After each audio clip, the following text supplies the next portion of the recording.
Life में जब भी हमें कोई डिसीज़न लेना होता है जिसका रिज़ल्ट काफ़ी मतलब फॉर एग्जांपल अभी मैं सीए कर रही हूँ, तो 5 साल बाद ऐसे लगते हैं सीए बनने में, और 5 साल बाद आपका रिज़ल्ट आता है कि हाँ आप बन रहे हो कि नहीं। 5 साल बाद ऐसा लगता है कि मैंने ये लाइन तो चूज़ कर ली बट अल्टीमेटली मुझे इसमें जाना ही नहीं है। या फॉर एग्जांपल अगर आप शादी का डिसीज़न ले रहे हो तो आप चूज़ कर लेते हो कि हाँ मुझे इसके साथ शादी करनी है, बट कुछ सालों बाद ऐसा लगता है कि वो एक डायरेक्शन में ग्रो करा और मैं एक डायरेक्शन में, बट मुझे ये नहीं चाहिए था। तो वो जो लाइफ के ऐसे बिग डिसीजन होते हैं जिसका रिजल्ट इतने सालों बाद आता है, वो डिसीजंस कैसे ले। तो आपको समझना पड़ेगा कि इसका रीजन क्या है।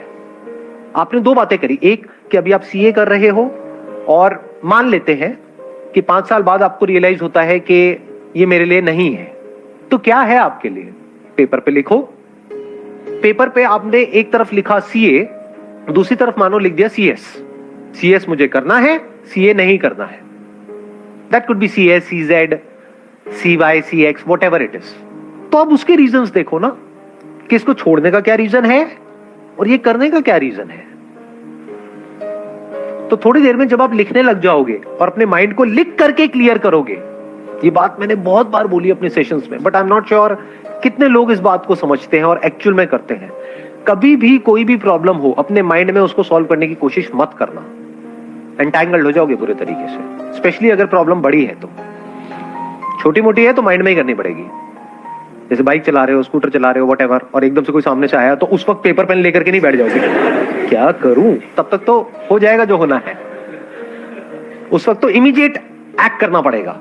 बट ये जो बड़े डिसीजंस हैं, शादी का डिसीजन, डिवोर्स का डिसीजन, करियर चूज करने का डिसीजन, करियर को छोड़ने का डिसीजन, ये बहुत बड़े डिसीजंस हैं, छोटे नहीं है।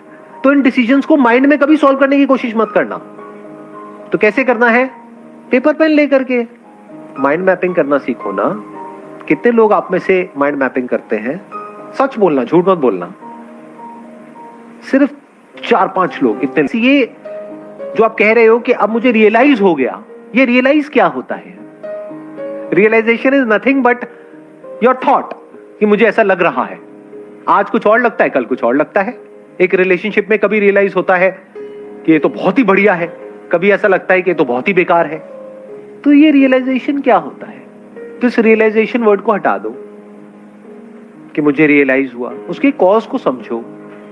हो सकता है आपको कॉज मिले कि मैं इसलिए आगे कंटिन्यू नहीं करना चाहती क्योंकि मैं बोर हो गई हूं। हो सकता है कॉज मिले क्योंकि इसमें बहुत एफर्ट है।